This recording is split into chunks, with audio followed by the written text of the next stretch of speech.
O Brasil é um país que vive instabilidades políticas desde a época da queda da monarquia, né? Que se estabeleceu a ditadura de direita, a chamada República da Espada, tá bom? E desde então nós tivemos Getúlio Vargas, nós tivemos vários ditadores, né? Vários estados centrais, principalmente no regime militar, onde 90% da economia era mais centralizada que países sob tutela da própria União Soviética. Então, a direita do Brasil nacionalista, patriótica, da onde se inspira muitas ideias e até ideologias do bolsonarismo, tá bom? Até com posturas, vem de uma tradição de uma direita antiga do passado que se assemelhava, que colocava no mesmo quadro, mesma janela de Overton, digamos assim, no tempo do faquismo, tá bom? E no tempo do naquismo. Vou falar com o que, vocês já me entendem, né? Não pode falar com a letra certa, porque senão o YouTube derruba meu vídeo, enfim, tem todo um tipo de licenciamento hoje da liberdade que a gente pode falar até a letra B, mas eu vou dando meu jeitinho aqui no vídeo, tá, pessoal? Enfim, e aí nós vemos que tudo isso vem culminando no grande licenciamento do pensamento, né? Mas essa instabilidade política do Brasil não é de hoje, né? Entra o PSDB e vai PT, com novas caras e rostos, um vai ajeitando a cagada que o outro fez, empurrando com a barriga para frente, né? Levando as dívidas do Brasil, levando as instabilidades para frente, até um ponto que o país não aguenta mais e entra em inclusão, né? E é isso que a gente vem vendo acontecer nesses últimos tempos. Mas o que é necessário a gente estabelecer primeiro para ter uma mudança é entender da onde vêm as inspirações dessa direita brasileira, né? Que se diz inspirar na República Americana, no Donald Trump, né? Mas nós sabemos que mesmo lá, os ideários de direita, apesar de ser de fato, foram corrompidos pelo neoconservadorismo, que são essas ideologias, essas ideias trazidas pela esquerda para a direita. É o entrismo, né? É todas essas estratégias e todas essas subversões que aconteceram através da história. Então, um povo que não conhece sua história está fadado a repeti-la. É só isso que está acontecendo, pessoal. Então, essa direita, né, do passado, que tem algumas mudanças, tem algumas ideologias conservadoras, né, que eles chamam de conservadorismo família, Deus, propriedade, né? O conservadorismo não se trata de você repetir bordões, mas você mostrar na prática o que de fato seria a prudência, o que de fato seria o ceticismo político. E na prática nós sabemos que eles demonstraram completamente o inverso. Demonstraram a idolatria, demonstraram o populismo, que é uma característica da direita do passado, que hoje é reconhecida nos Estados Unidos e mudou essa janela de Overton, reconhecido como autoritarismo e grau de governo, tá? Na própria Stanford, nas maiores faculdades do mundo, da França, da Inglaterra, tá? Modernamente, quando se fala em política, nós classificamos por graus de governo. Quanto maior o grau de governo, maior a centralização que há. Então nós temos aí um governo de esquerda, tá? É isso que é definido, tá bom? Enquanto o menor o grau de governo, menor a centralização. Por exemplo, uma ausência de governo, como no ANCAP, seria a extrema-direita, né? E a direita americana, centro-direita, a lá Donald Trump, seria essa centro-direita mais moderada, né? Mais ponderada ali no meio desse escopo. Enquanto a extrema-esquerda estaria o faquismo, naquismo, nem se pode falar comuna, né? Talvez comuna eu possa falar aqui. E nós vemos o socialismo também que vem dessas raízes. Então nós temos raízes de extremos, da extrema ignorância, digamos assim. Então a primeira coisa necessária é o brasileiro reconhecer e entender aonde ele está, qual ideologia ele está idolatrando, qual ideologia ele está ignorando, tá bom? Que exista. A partir do momento que ele entende isso, segunda coisa mais importante, né, é a gente não se prender a rótulos, não se prender a partidos, não se prender a ideologias e realmente aceitar ideias que funcionam no mundo. O que os países de primeiro mundo fazem, o que os países nórdicos fazem. Não importa se pagam muitos impostos.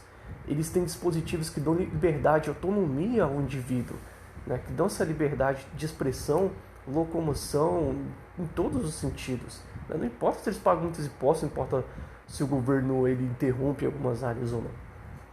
E terceira coisa, né? Nós temos que entender que na república atual que foi estabelecida desde 88, nós temos dispositivos que tornam inviáveis a própria democracia, tá bom?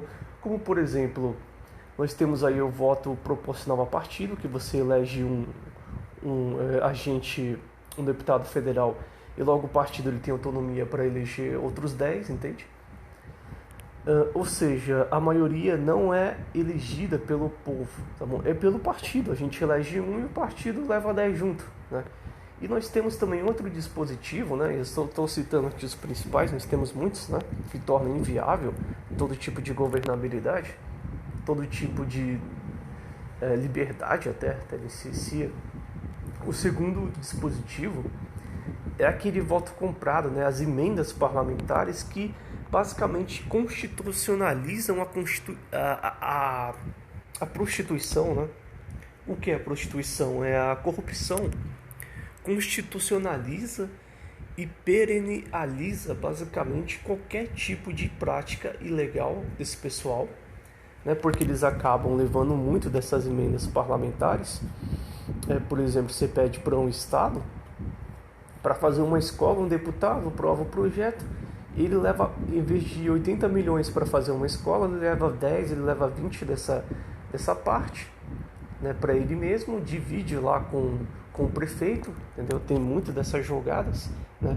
Ou até mesmo ele rouba, então, muitas vezes das emendas parlamentares para aprovar projetos e continuar no populismo para os seus eleitores, né, e continuar se elegendo, quando na realidade não está produzindo coisíssima nenhuma, né? Muito pelo contrário, está tirando dos pobres trabalhadores brasileiros, tem que acordar 3 da manhã para pegar um ônibus 5 da manhã, chegar no trabalho às 8 e sair lá para as 7 da noite, acaba o horário de trabalho, para chegar em casa às 11, você pegar 3 ônibus, andar meia hora e chegar lá no seu ponto de favela, ou então em cidades que não tem favela, né, são mais no interior, claro que você vai chegar mais rápido porque é mais próximo, mas não deixa de ser um trabalho subhumano, porque você recebe um salário de bosta para ficar ouvindo gritaria do seu chefe, do seu superior o dia todo, para você receber um salário que vai basicamente, você vai pagar depois de 7, 8 meses de impostos, né? Só nisso, e até você juntar realmente para comprar alguma coisa digna, são anos e anos para comprar um carro, por exemplo. Ou você comprar uma casinha, né, financiada, você sempre tem que dividir para comprar um transporte, coisas necessárias para você sobreviver, pessoal. Então você está sendo escravo, né? Isso é uma coisa muito importante de o pessoal entender. Reivindicar seus direitos. Ver que os países de primeiro mundo fazem, que dá certo, né? Muitos não têm CLT, ou os que têm, eles têm uma flexibilidade, eles têm uma liberdade, muitas vezes de negociação entrelaçada a direitos, né? Entrelaçado a concorrência, a competição. Então existe toda essa contextualização e é muito pau pra manga para você explicar para alguém, por isso que esse vídeo está sendo tão extenso, né? Agora, essa instabilidade, Lula, Bolsonaro, PT, PSDB, nós tivemos a República do Café com Leite, o corporativismo, né? Vem muito dessa tradição de direita, tá bom? Então, qual a direita do Brasil? Essa daí, pessoal, autoritária. Então, que se você chegar para qualquer americano e perguntar para ele, ele vai falar que no mínimo é um socialismo moderado. No mínimo é socialismo. Tanto que Luiz Felipe de Orleans Bragança, que formado na Universidade de Stanford e trouxe esse conceito de graus de governo muito modernizado para cá, porque o Brasil vive atrasado, vive com a mente atrasada, né? E não é à toa que o livro dele se chama Por que o Brasil é um País Atrasado. Ele vai elucidar muito das leis também autoritárias que eu vi naquela época, que essa é a cultura, né? A cultura do você idolatrar, você pegar e passar, lamber botas de general, lamber botas de autoridades, o autoritarismo. A Constituição é um deus, né? Se tem esse efeito do messianismo político, e ela está acima de qualquer indivíduo, acima até mesmo do coletivo. Nós temos que obedecer às ordens superiores. Só quem tem diploma pode falar. Se você não tiver formação específica da área, logo você não tem lugar de fala, você não tem direito, o que é uma coisa contrária à própria democracia, já que diz que todos nós temos essa ideia, né? Mas nós temos que entender que as coisas vão ser tomadas, as decisões, em coletivo, né? Pois esse é o sistema de governo que a gente vive, né? É a vontade de uma minoria sobre uma maioria, né? Que acaba sendo usada por causa de manipulações, de dispositivos políticos que acabam manipulando uma maioria em favor de uma minoria. Tá bom? Isso que acontece em uma democracia. Nós vemos a crítica dos pais fundadores dos Estados Unidos, nós vemos no que culminou vários países democráticos, mas enfim, um sistema republicano americano nunca foi copiado de fato, só foi copiado o rótulo, né? Principalmente aqui no Brasil, nós vemos a República da Espada, nós vemos toda essa hermenêutica, né? Adentrando aí as raízes do psique, da imaginação brasileira, tornando cada vez as pessoas mais alheias à própria realidade, e acho que tudo vai vir do céu, que vai cair do céu, que os políticos vão fazer não sei que benefícios eles esperam, porque eles não estão nem aí, né? Estão roubando agora, agora desenfreadamente, né? Agora que se não existia Constituição antes, agora que não... Pô, piorou tudo, né? Apesar de que existe sempre aquela coisa aquela guerra das tesouras, né?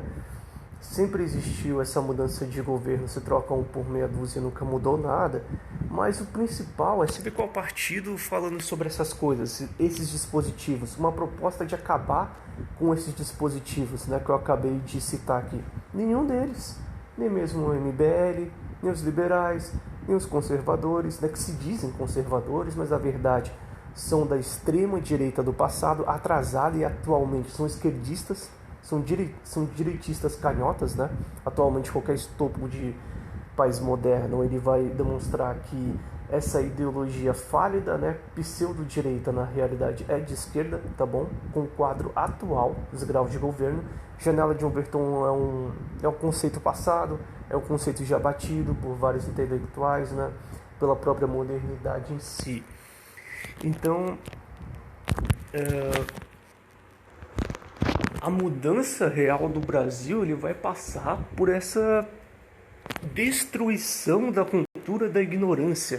E você só vai conseguir alcançar isso conseguindo alcançar o coletivo, né? Conseguindo alcançar essas pessoas, porque nós vivemos um regime democrático, onde só o coletivo decide, e principalmente se elucidando sobre as urnas, né? Alguma forma de mudar isso, porque enquanto não mudar as urnas, não adianta se elucidar sobre todas essas questões, acordar todo mundo, pô, na hora que você for votar lá, aí vai ser passado para trás sempre, né? Se a gente não tem um sistema justo de votação para começar, como é que a gente vai mudar? Não tem como mudar nunca.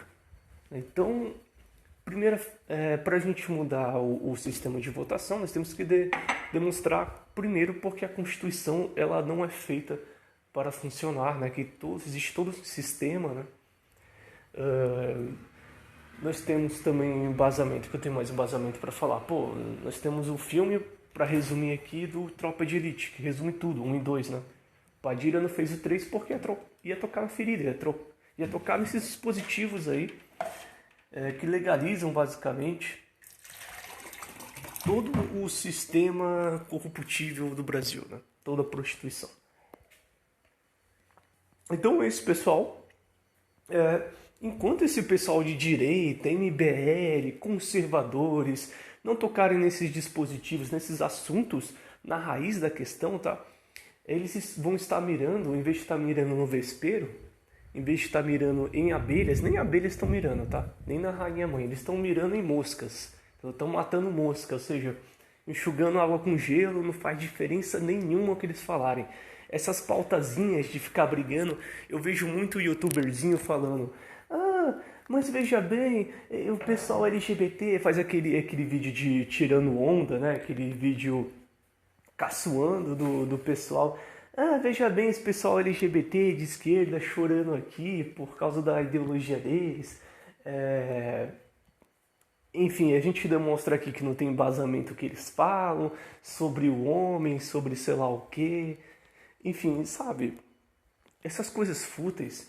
Aí se não é isso, é o pessoal indo lá em protesto para fazer populismo, para atrair público para eles, né? Indo lá em protesto, indo em escolas, em faculdades perturbar a ordem, provocar a esquerda para conseguir captar público de direita autoritária que gosta desse tipo de coisa, né? Que gosta dessa coisa populista, fla-flu, né? Ah, meu time foi para cima, vai São Paulo, vai Corinthians, entendeu? O pessoal tá torcendo para time. Ah, mas se não for a ideologia do meu time... Ah, mas se não for a ideia do meu time, não presta pra mim, não serve. Porque você tá dizendo o quê? Pra eu trair meu São Paulo? Pra eu trair meu Corinthians? Jamais. Basicamente é assim que as pessoas estão levando a política. E esses movimentos com esses vídeos estão endeusando esse tipo de coisa, né? Estão tornando a debilodice, a retardice ainda maior no Brasil, entendeu? Eles estão fomentando ainda mais a polarização populista messiânica que foi estabelecida por Bolsonaro e Olavo de Carvalho. É só isso. A gente sabia que o Olavo sempre foi um esquerdista. E as pessoas se distraem com truques de mágica, de um mago, o Olavo mostrando uma mão, uma pseudo-direita, né? Dizendo, eu sou de direita, olha que legal, vamos fazer isso. Mas na esquerda, né, não viram realmente o real truque que foi estabelecer a continuação, ou pior do que isso, dividir o país completamente e a continuação do projeto da revolução permanente. Mas é isso, pessoal. Enquanto você não vê esse pessoal falando esse tipo de coisa, seja de propósito ou não, não sei, não vou julgar aqui, né? Ninguém sabe as intenções de ninguém. Vai ser fútil, vai ser inútil esse tipo de argumentação. Só fomenta a polarização, essa briga, esse sentido de times que nós temos. Por isso que eu digo, temos que apoiar ideias que funcionam nos países de primeiro mundo. Temos que apoiar dispositivos que funcionam. É por isso que eu sempre evoco aqui que o mais importante é ideias. Não importa seja de esquerda ou de direita, não importa de onde venham. O importante é que funcione, cara. É que realmente beneficie. E enquanto você não vê esse pessoal falando isso, torcendo pra time, o meu Flamengo, o meu Fluminense, entendeu? É só populismo. É só a continuação do projeto revolucionário trotskista.